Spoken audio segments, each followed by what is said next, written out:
ग्रामदैवत दुग्धेश्वरास श्रीफळ अर्पण करून आज दुग्धेश्वराचा आशीर्वाद घेण्यासाठी सर्व उमेदवार नतमस्तक झाले। त्या दुग्धेश्वरास नतमस्तक होतो। या सोलापूर जिल्ह्यातलं ऋषितुल्य नेतृत्व, राज्याचे माजी उपमुख्यमंत्री, ज्येष्ठ नेते विजयसिंह मोहिते पाटील साहेब, या जिल्ह्यामध्ये परिवर्तनाची लढाई सुरू केलेली आणि परिवर्तनाची लढाई जिंकून आपल्या माढा लोकसभेचे खासदार झालेले लोकप्रिय खासदार धैर्यशील मोहिते पाटील साहेब, आत्ताच ज्यांनी आपल्याला मार्गदर्शन केलं ते राष्ट्रवादी काँग्रेस पक्षाचे जिल्हाध्यक्ष आमचे मार्गदर्शक वसंतनाना देशमुख साहेब, ज्यांनी पहिल्या दिवशीपासून आशीर्वाद दिला ते हबप मधुकराबा नाईकनवरे, जिल्हाध्यक्षा पल्लवीताई पाटील, दुसऱ्या जिल्हाध्यक्षा वर्षाताई शिंदे, राष्ट्रवादी काँग्रेस पक्षाचे तालुकाध्यक्ष अतुलभैया चव्हाण, DS पाटील सर, दिलीप नाना कोरके, वसंतत्या चव्हाण, डॉक्टर हनुमानजी खपाले, नितीनजी खटके, भारताबा भुसे, विठ्ठल नाना कडलासकर, कांतीलाल बापू गलांडे, मृदुलाताई तळेकर, सर्वच उपस्थित विचारपीठावर उपस्थित असलेले वडीलधारी ज्येष्ठ तरुण सहकारी, सर्व उमेदवार, मायबाप जनता, पत्रकार बंधू, प्रचाराचा शुभारंभ दुग्धेश्वराच्या पावन नगरीतून भैयासाहेब, ह्या दुग्धेश्वराची मूर्ती रोज थोडी थोडी थोडी वाढत जाती अशी त्या ठिकाणी आख्यायिका आहे। आणि या दुग्धेश्वराचं दर्शन घेतल्यानंतर नवसाला पावणारा शंभू महादेव सगळ्या इच्छा आकांक्षा पूर्ण करतो। मी ज्या ज्या वेळी आलो त्या त्यावेळी दुग्धेश्वरानं आशीर्वाद दिला आणि दुग्धेश्वराच्या आशीर्वादानं या विठ्ठल सहकारी साखर कारखान्याच्या निवडणुकी देखील निवडणूक लढत असताना, बंद पडलेला कारखाना सुरू करत असताना मायबाप जनतेनं संधी दिली म्हणून बंद पडलेला साखर कारखाना सुरू झाला। जो विठ्ठल सहकारी साखर कारखाना बंद होता म्हणून ऊस जाण्यासाठी लोकांची हळसांड होत होती, तो कारखाना सुरू झाला। मी निवडून यायच्या आधी त्या ठिकाणी 3 लाख गाळप नाना त्या वर्षी झालं होतं आणि यावर्षी आम्ही महिन्यात 3 लाख गाळप केलं। पहिल्या वर्षी निवडून आलो 7 लाख गाळप झालं होतं, या वर्षी 2.25 महिन्यात 7 लाख गाळप केलं। मग जो कारखाना सभासदांनी बंद पडला होता तो सुरू करण्याची ऊर्जा दिली, संधी दिली म्हणून त्या ठिकाणी सुरू झाला। ज्यावेळी कारखान्याची निवडणूक लढली त्यावेळी ऊसाचा भाव आपण सगळेजण परिचित आहे की 2,200 रुपये जिल्ह्यामध्ये ऊसाची दराची स्पर्धा होती आणि मग पहिल्या वर्षी आम्ही 2,500 रुपये भाव देऊ म्हणून निवडणूक लढली, मागची ऊसाची बिलं देऊ म्हणून निवडणूक लढली।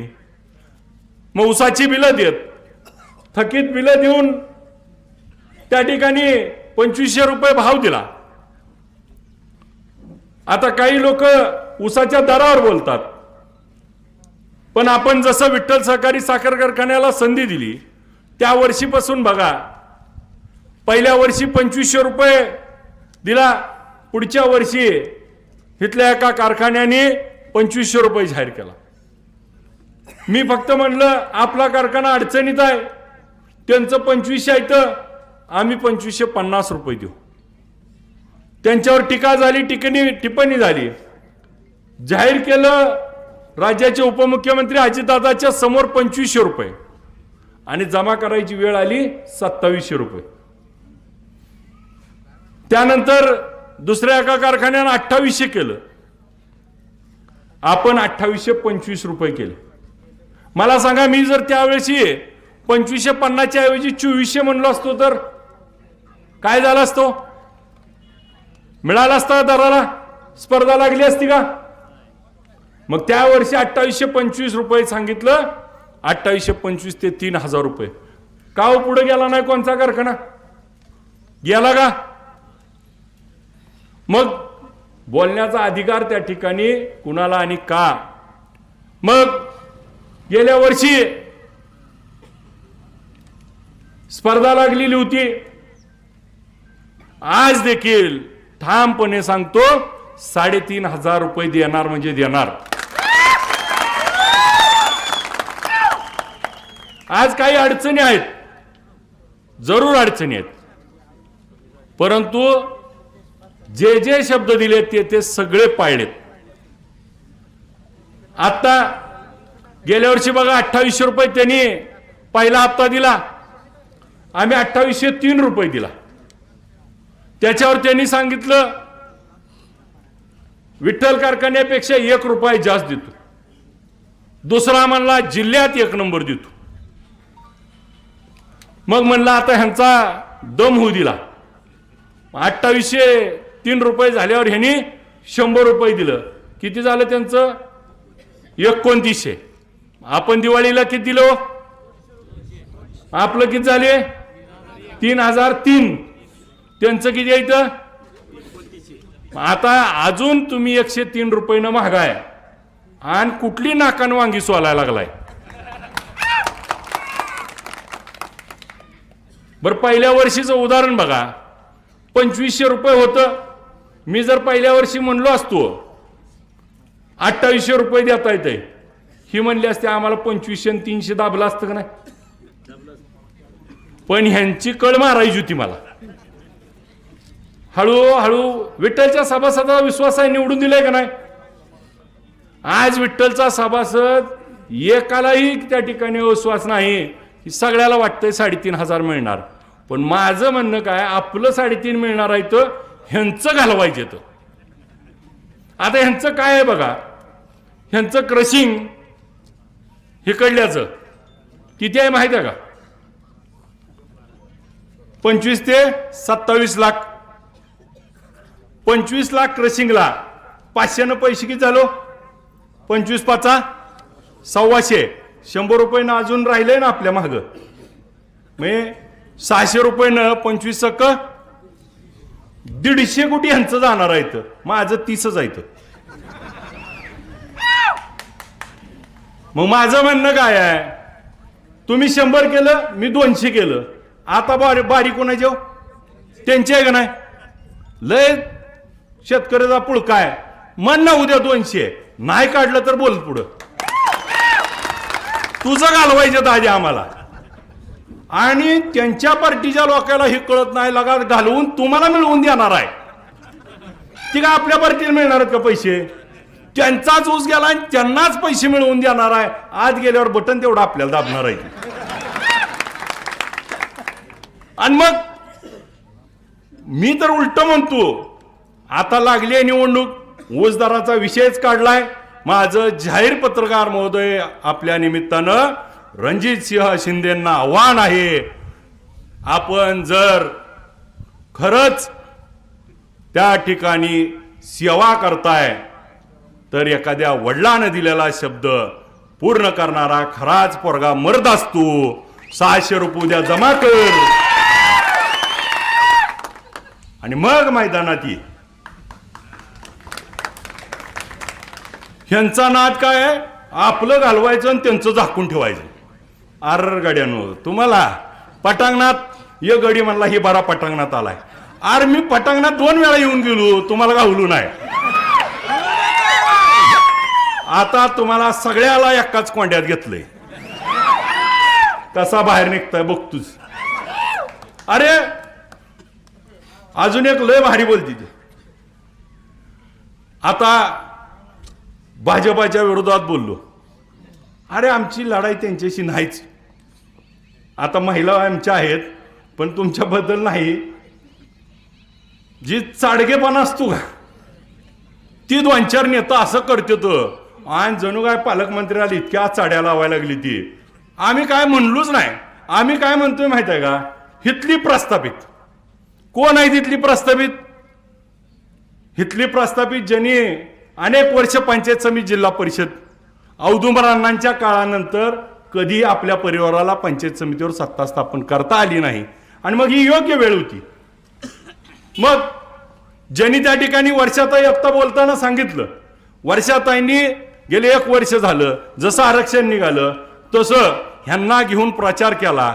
वाखरी गाणा गटात त्या ठिकाणी पिंजून काढला. आणि मग मला सांगा ही निवडणूक कोणाची होती हो? ह्यांनी काय केलं?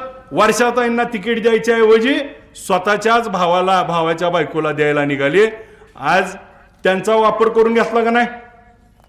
प्रचार करून घेतला आणि पुन्हा घरचा उमेदवार आणला. मग मला सांगा घरचा उमेदवार आणत असताना त्यांनी जर वर्षाताईंना तिकीट दिलं नाही, राष्ट्रवादी 2-1 होऊन आणि म्हणून मी भाजपमध्ये जातो म्हणलं असतं तर थोडी लाज राहिली असती.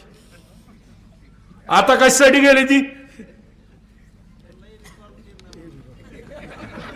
ह्यांची एवढी राहिली नाही का दादान माझ्याकडे पाठवलं. पुन्हा ही इकत बसली असती. एक कारखाना ऐकलाय 41 वर्षानं देऊन टाकलाय आणि ती गडी सांगतोय आम्हाला. आता साधं उदाहरण आहे. मैदान आता आहे जवळ. कोण कुणाच्यात किती दम आहे ही निघणारच आहे. 5 तारखेपुरतूर 7 तारखेला निकाल लागणार आहे. माझं तुम्हाला या निमित्तानं म्हणणं आहे, काय जणू काय ह्यांना इतका पुळका आलाय. भैयासाहेब तुम्हाला एक किस्सा म्हणून सांगतो. 2014ला ह्या कल्याणराव काळे साहेबाचा ह्या अभिजितनं पळून प्रचार केला. कुणाच्या विरोधात केला? शिंदेच्या विरोधात रात्रंदिवस. आणि आता ही जीव तोडून कोणाविरुद्ध बोलती ती? ज्यानं प्रचार केला आणि ज्याच्या विरोध केला त्याच्यासाठी ज्यानं केला त्यावर बोलती ती. जनाची नाही तर मनाची हाय गाव. आणि मग साध्या गोष्टी आहेत त्या. अभिजित पाटील तुमचा कार्यकर्ताच आहे, होता. तुम्हाला आता होता आलं गाव? अभिजित पाटील कार्यकर्ताच आहे, परंतु तो आता या जनतेनं 3,59,000 मताचा प्रतिनिधित्व आहे. आणि त्या ठिकाणी प्रतिनिधी असल्यानंतर एका लोकप्रतिनिधीचं त्या ठिकाणी बोलत असताना आपण तारतम्य पाळलं पाहिजे. आपण वयानं मोठा आहे, आमचं माजी नेता आहात आणि तुम्ही जर आरोतुऱ्याची भाषा केली तर कसं शोभल? आणि पुन्हा आम्ही एखाद्या जर फटीवबेटीवर आलो तर सोसायचं नाही हो. आणि गडी सांगतोय पटांगणात आला. अरे 2014ला आम्ही साहेब निवडणूक लढल्यावर त्या डिरीवरती भैया सभा झाली. ही गडी पडल्यावर भाषण करायला उभा राहिला आणि त्या ठिकाणी म्हणला मी माझं एवढं पैसे गेलो आणि मला लोकांनी मतं दिली नाही, ढसाढसा रडलं. मी त्या दिवशी ठरलो या रंडोल्या मागे जायचं नाही. अरे आपण लढणारा माणूस आहे, हार जीत काय बी होईल. निवडणूक आहे, कुस्तीच्या मैदानात आल्यावर चितपट करल, पण रडत अर म्हणलं ह्या आपल्याकडे लायकीचा नाही गड्या.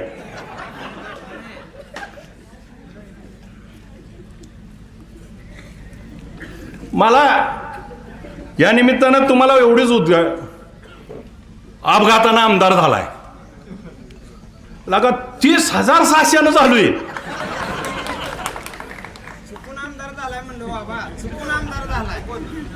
बरं आता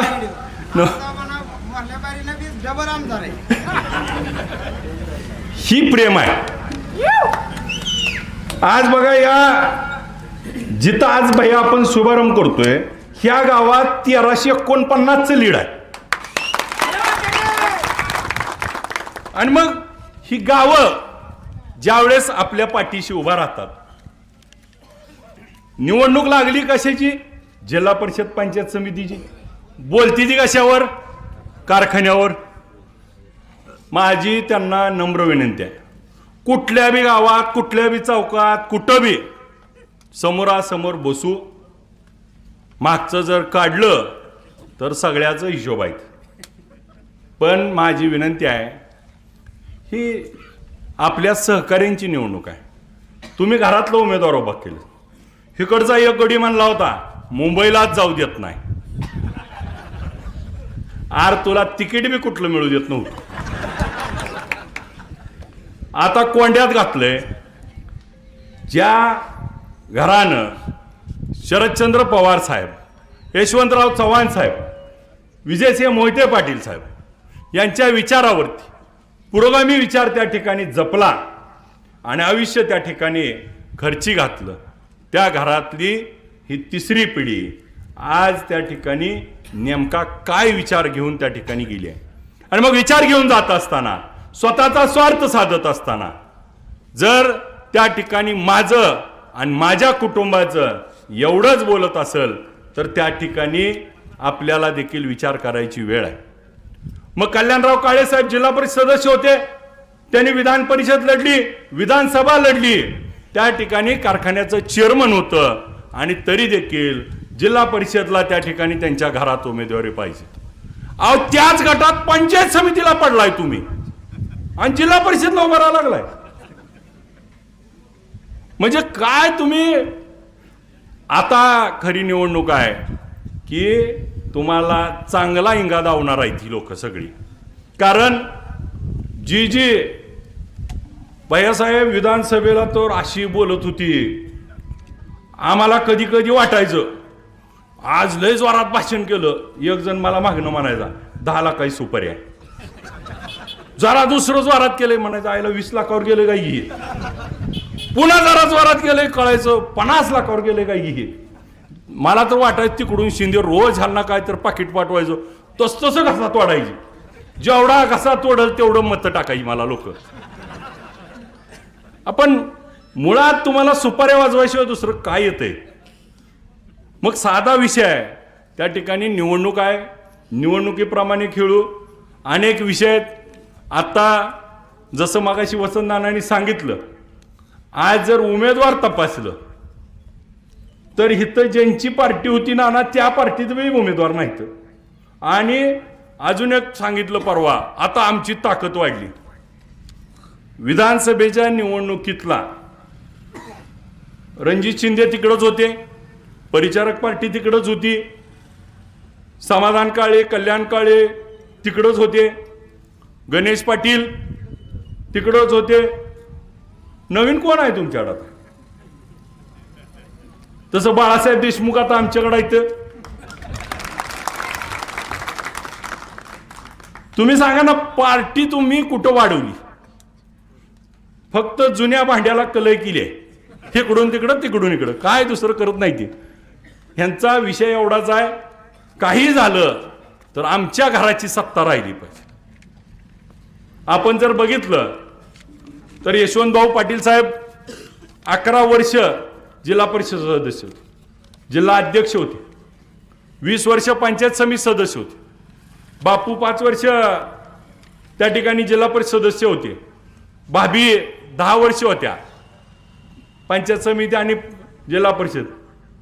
45 वर्ष तुम्हाला त्या ठिकाणी या गावानं त्या ठिकाणी स्वीकारलंय. आणि मग भारत बापू तुमच्याच जवळचा कार्यकर्ता, मग भारत बापूला जर त्या ठिकाणी तिकीट दिलं तर काय होईल? मगाशी दत्तानाना बोलताना सांगितलं, मला काय भाव नाहीत का? आम्हाला काय घरात महिला नाहीत का? एकमेव मी नेता आहे. शिंदेच्या घरात गेल्या वर्षी 4 उमेदवार होते. यावर्षी का धाडं चाललं नाही एक उभा करायचा? आता पटांगणात घेऊन पाडेल म्हणून ना. आता ही पटांगणात आली. आम्हाला तुम्ही भाभी आदरणीयच आहात, परंतु पोरगा त्या ठिकाणी काय गुणाचा आहे त्याची मात्र पत्न आता त्या ठिकाणी निवडणुकीमध्ये, कारण जिथं जिथं मी भैयासाहेब दादा आम्ही 5-5 हेलपाट घातलं, सांगितलं, विनंती केली, पण गडी एवढा तावात होता. आणि माझं जाहीर आव्हान आहे, गड्या आता नाद कुणाचा पण कर, माझा तेवढा करू नको. मी आता पौन नदीच्या पलीकडे आहे, तुम्ही निम्या नदीत आहे, पुन्हा डुबीडाव खेळील, पुन्हा महागाडी उडी मारून जर तुम्हाला खाली धरून बसलो, श्वासच घेऊ द्यायचो नाही. माझी विनंती आहे, निवडणुकीसारखी खेळा. मी मागच्या निवडणुकीत पण वशात आल्यानंतर जाहीर माफी मागून तुम्हाला सांगितलं होतं, पण पाना फुटला. आता पण विनंती आहे, व्यक्तिगत टीका करायला जाल तर माझी एवढा झालच नाही. मग चांगल्याला चांगलं. आमची विनंती आहे, विकासावर बोलू, ऊस दराच्या बाबतीत बोलू, आमची तयारी आहे. मला दुसरा एक गडी मारला, वर्ष झालं काय काम केलं. अरे 15 वर्ष बंद पडलेली आमसभा माड्यामध्ये चालू केली. पंढरपूरची आमसभा बंद पडली होती, 13 तास आमसभा त्या ठिकाणी घेतली. मध्यंतरी पत्रकार महोदय माझ्या ग्रीनिस बुक ऑफ मधली रेकॉर्ड मधली काही लोक येऊन भेटून गेली आणि त्याची माहिती घेऊन गेली. आणि आम्ही आता त्या ठिकाणी 13 तास आमसभा झाली असं कुठं रेकॉर्ड आहे का देशात तपासायला लागलेत. आणि जर त्या ठिकाणी आपल्यापेक्षा जास्त कोणी घेतली असेल किंवा नसेल तर त्याची माहिती 6 महिन्यात आम्ही गोळा करू. आणि आत्तापर्यंतच्या माहितीनुसार आपणच एकमेव आहे की 13 तास त्या ठिकाणी आमसभा घेणार आहे. आणि मग काय काम केलं तर दर 3 महिन्याला त्या ठिकाणी आम्ही BLCची मीटिंग घेतो. शेतकऱ्याला का कर्ज देत नाहीत, अण्णासाहेब पाटील महामंडळात का कर्ज दिलं जात नाही, CMA GMAचं का कर्ज दिलं जात नाही, याबाबत पाठपुरावा करतो. मग PWD असेल, त्या ठिकाणी सार्वजनिक बांधकाम असेल, पाटबंधारे असेल, पाण्याच्या बाबतीतलं नियोजन करायची जबाबदारी असेल, त्या ठिकाणी त्याच्यावरती आम्ही काम करत असताना आज रस्त्याच्या कामाच्या अनेक त्या ठिकाणी योजना पुढे घेत असताना विधानसभेमध्ये तुम्ही निवडून दिले विधानसभेचा आमदार म्हणून. ज्या वेळी त्या ठिकाणी विधानसभेचं अधिवेशन आलं, एकही दिवस गैरहजर न राहणारा आमदार म्हणून मी काम करतोय. आणि ज्या दिवशी विधानसभेत जातो त्या दिवशी बोलल्याशिवाय त्या ठिकाणी येत नाही. आणि मग जे म्हणून प्रश्न आहेत, आपल्या भागातला त्या ठिकाणी दुधाचा भेसळीचा प्रश्न होता, त्या ठिकाणी आम्ही लावून धरला, MPD लागला. आज दूध भेसळ्यावरती मोठं काम करण्याचं संधी मिळाली. आज मार्केट कमिट्या प्रायव्हेट केल्या जाणार आहेत, त्या विधेयकावर बोलण्याचं काम केलं. शिक्षकाच्या TET बाबतचं बोलण्याचं काम केलं. वकील संरक्षण कायद्यावरती बोलण्याचं काम केलं. त्या ठिकाणी जिल्हा परिषद निवडणुका झाल्या पाहिजे त्या संदर्भात भूमिका मांडली. पंढरपूरच्या दूषित पाण्यावरती भूमिका मांडली. पंढरपूरच्या दर्शन बांगेत होत असलेल्या त्या ठिकाणी चुकीच्या गोष्टीवरती भूमिका मांडली. चांगल्याला चांगलं, वारी चांगली झाली त्याचं देखील अभिनंदन आम्ही केलं. आणि मग चांगल्याला चांगलं म्हणण्याचं आणि त्या ठिकाणी संविधानिक पदावरती बसल्यानंतर त्या प्रत्येक कामाच्या सहभाग घेत असताना माझ्यासारखा कार्यकर्ता ज्या ठिकाणी माझ्या घरात ग्रामपंचायत सदस्य नव्हता त्या ठिकाणी मला चेअरमन केलं, आमदार केलं. आज मला तुम्ही मतदारसंघाने त्या ठिकाणी आशीर्वादानं निवडून दिलं, म्हणून या राज्यातलं सर्वोच्च पद असणारं विधानसभेच्या अध्यक्षपदाच्या खुर्चीवर देखील आपल्यामुळे बसायला मिळालं. आणि मग तुम्हाला संधी मिळाली होती, जी संधी मिळाली तिथं तुम्हाला काम करता आलं का? मला जी संधी मिळाली ती त्या ठिकाणी काम करण्याचं काम केलं. एक साधं उदाहरण सांगतो. आतापर्यंत राज्यामध्ये कुठेही जे आपल्याकडं महाई सेवा केंद्र चालवतात त्यांची मीटिंग कुणी घेतली नव्हती, त्यांच्या अडचणी समजून घेतल्या नव्हत्या. अनेक प्रश्न, अनेक अडचणी आहेत, त्या सगळ्या प्रश्न समजून घेऊन त्यांच्या सोबत राहण्याचं काम करतोय. मग प्रत्येक प्रश्नावरती प्रत्येक सोमवार मंगळवार जी असेल एक ना एक दिवस त्या ठिकाणी काम करायची भूमिका घेतली. आज आपल्या ज्या ठिकाणी आपण दुग्धेश्वराचं नारळ फोडला, आपण त्या दुग्धेश्वरा मंदिराला अनेक वर्षापासून मागणी होती. ब वर्ग दर्जा त्या ठिकाणी आपण इथं दिला. या गावच्या ग्रामपंचायत ऑफिसाला 25 लाख रुपये नवीन दिलं. अशी अनेक काम आहेत. मग इथं जे म्हणून आपल्याला करता आलं ते करण्याची भूमिका या ठिकाणी बजावली. आणि मग ह्या सगळ्या भूमिका बजावत असताना आज मात्र विकास कामावरती बोलण्यापेक्षा, आणि मग ही सांगते ती काय निधीचं.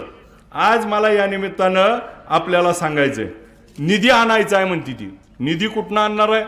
मी एक गोष्ट सांगतो. काही जणांनी सांगितलं विरोधी पक्षात आहे. विरोधी पक्षात असलेला जरी आमदार असला आणि त्या ठिकाणी काम करत असला तरी बघा, ज्याचं काम बोलतं त्याला काय असतं. मी एक साधं उदाहरण सांगतो. आपल्या इथं शक्तीपीठ व्हायला लागला होता. बार्शीवरनं मोहोळवरनं पंढरपूर सांगोला मार्गे चालला होता. मी अधिवेशनात 2 वेळा प्रश्न विचारला याच्यावरती की हा शक्तीपीठ त्या ठिकाणी रत्नागिरी कोल्हापूर रस्त्याला पॅरलल होणार आहे आणि हा या रस्त्यावर वाहतूक नाही. आणि मग सांगलीच्या पुढे अजून रस्त्याचं काम पूर्ण झालेलं नाही, आणि मग इथं जर काम पूर्ण होणार नसेल, परत काम अडकणार असेल, आणि ज्या रस्त्यावरती ट्रॅफिक नाही तिथंच पुन्हा अजून शेजारी रस्ता करणार आहे, त्याच्याऐवजी, आणि तो सगळा बागायत एरियातनं जातोय, त्याच्याऐवजी आपण या बाजूनं रस्ता घ्यावा. आणि मग मुख्यमंत्री महोदयांना भेटलो, पालकमंत्री महोदय होते, बैठक झाली आणि बैठकीत ही गोष्ट त्या ठिकाणी सांगितली की त्या ठिकाणी छत्रपती शिवाजी महाराजाचं कुलदैवत असणारं आई तुळजाभवानी आणि शिखर शिंगणापूर हे 2 कुलदैवत त्या ठिकाणी जोडली जाणार आहेत. मुख्यमंत्री महोदयांचं कुलदैवत तिथं जोडलं जाईल. ज्योतिबा देवस्थानाला त्या ठिकाणी रस्ता जाईल, पन्हाळगड जाईल, बाळूमामाचं आदमापूर जोडलं जाईल, आणि हा रस्ता सगळा माळरानावरनं जाणार आहे. आणि मग माळरानावरनं गेल्यानंतर तो बार्शीतनं माड्यावरनं मोडलीमोरनं करकमवरनं त्या ठिकाणी आव्यातनं जांबूडवरनं भैयांच्या मतदारसंघातनं माळशिरसमधनं पालकमंत्र्याच्या मतदारसंघात जाणार आहे. आणि मग ही ज्यावेळेस भूमिका आम्ही त्या ठिकाणी मुख्यमंत्री महोदयाला मांडली आणि मुख्यमंत्री महोदयांना सांगितलं, विकसित भागात विकास करण्यापेक्षा अविकसित भागामध्ये विकास झाला पाहिजे, आणि हा रस्ता जर या माळरानावरून गेला तर या बाजूला या गावामध्ये मेंढापूरमध्ये भैया आपल्याला MIDC करायची आहे, आणि मग आपल्या हाकेवरनं रस्ता जाणार आहे. ह्या MIDCला मोडलीम MIDCचं अधिसूचना निघाली आहे. माड्याच्या पलीकडे एक MIDC करायची आहे, आपल्याला माळशिरसमध्ये एक करायची आहे, पालकमंत्र्यांनी मसवडमध्ये एक करतायत, आणि मग त्या माळरानावर केल्या तर 5-6 MIDC होतील आणि मोठे उद्योग येतील. इथल्या तरुणांना रोजगार मिळेल, इथले तरुण त्या ठिकाणी उद्योग व्यवसाय टाकतील आणि आपल्या भागाची त्या ठिकाणी एक वेगळ्या औद्योगिक क्रांतीमध्ये बदल होईल. ही मुख्यमंत्र्यांना त्या ठिकाणी मीटिंगमध्ये त्या बोलल्यानंतर मुख्यमंत्री महोदयांना ही गोष्ट पटली, आणि मग मुख्यमंत्री महोदयांनी त्याच्यावरती दुसरा आराखडा करायला सांगितला. दुसरा आराखडा झाला आणि मुख्यमंत्री महोदयांनी विधानसभेमध्ये पालकमंत्री आणि माझं नाव घेऊन त्या ठिकाणी सांगितलं की आपण इकडून रस्ता आता इकडून बदलतोय. आणि काय गडी म्हणायला लागलं, आम्ही मागणी केली, ह्यांना माहित बी नाही. माझी विनंती आहे, मागणी केली, मंजूर केली कोणी हो? मुख्यमंत्री महोदयांनी. मुख्यमंत्री महोदयांनी म्हणले का ह्यांचं पत्र आलतं म्हणून मी मंजूर केला? माझी विनंती आहे की हा मुख्यमंत्री महोदयांनी 300 किलोमीटर रस्त्याची त्या ठिकाणी लाईन बदलली. आज काही जणांना वाटतंय ह्यात काय होणार आहे. एक साधं उदाहरण सांगतो. पत्रकार बंधू आहेत, पत्रकार बंधू, आपण दगडी पुलाच्या शेजारी एक पूल आहे, त्या पुलावरनं सोलापूरकडे निघाल्यावर एक वळण आहे बघा, एक वळण आहे. उजव्या बाजूला 65 एकर जमीन आहे भैया, डाव्या बाजूला दोन्हीकडे शासनाची जमीन आहे, आणि वळण केलंय. ती जर रस्ता सरळ केला असता त्या वळणात 58 लोकांचा जीव गेलाय. एक रस्त्याला एक वळण चुकलं, 58 लोक गेली.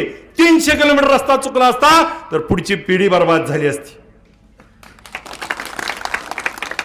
म्हणून त्या ठिकाणी लोकप्रतिनिधी म्हणून विधानसभेमध्ये आवाज उचलला, आणि विधानसभेत आवाज उचलल्यानंतर काय होतं, आपल्या मतदारसंघातनं 90 किलोमीटर रस्ता जातोय. 1 किलोमीटरचा खर्च आहे 100 कोटी रुपये. 90 गुणिले 100 किती झाले हो? 9,000 कोटी रुपये त्या ठिकाणी मतदारसंघात येत आहेत, आणि 100 आणि 50 आणि 10 आणि 20 कोटी लाखात बोलती.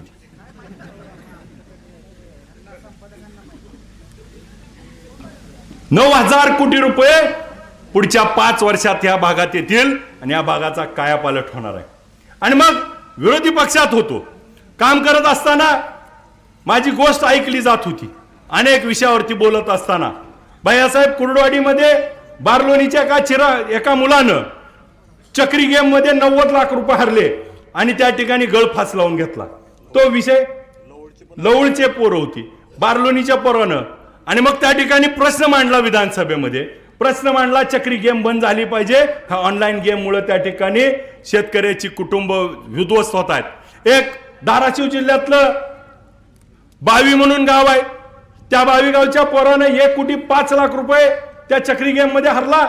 आणि हरल्यानंतर काय केलं, आता सावकार दारात बसायला लागलाय म्हणून स्वतःच्या पोराला, बायकोला त्या ठिकाणी विष पाजलं आणि मारून टाकलं. त्या बाईच्या पोटात देखील बाळ होतं आणि स्वतः त्या ठिकाणी विष प्याला, अख्खं घर संपवलं चक्री गेमच्या नादात. आणि ही व्यथा त्या ठिकाणी विधानसभेत मांडली. स्वतः मुख्यमंत्र्यांनी उठवून उत्तर दिलं की त्या ठिकाणी आम्ही त्याच्यावर बंदी आणू आणि ती केंद्र सरकारचा अधिकार आहे. आणि मग त्या बंदीच्या बाबतीमध्ये मुख्यमंत्र्याला मी दुसरा विषय मांडला की या देशातले क्रिकेटर असतील, हिरो हिरोईन असतील, ही लोक ह्याची जाहिरात करतात म्हणून ही लोक भुलतात, तर ती जाहिरात बंद झाली पाहिजे. मुख्यमंत्र्यांनी विधानसभेतच उठून सांगितलं की जाहिरात तात्काळ बंद केली जाईल आणि लोकसभेमध्ये हा कायदा पारित केला जाईल. विधानसभेत विचारलेला प्रश्न लोकसभेत कायदा पारित होऊन ह्या चक्री गेम आणि असल्या भूलथापायाच्या गेम बंद झाल्या. आणि मग एका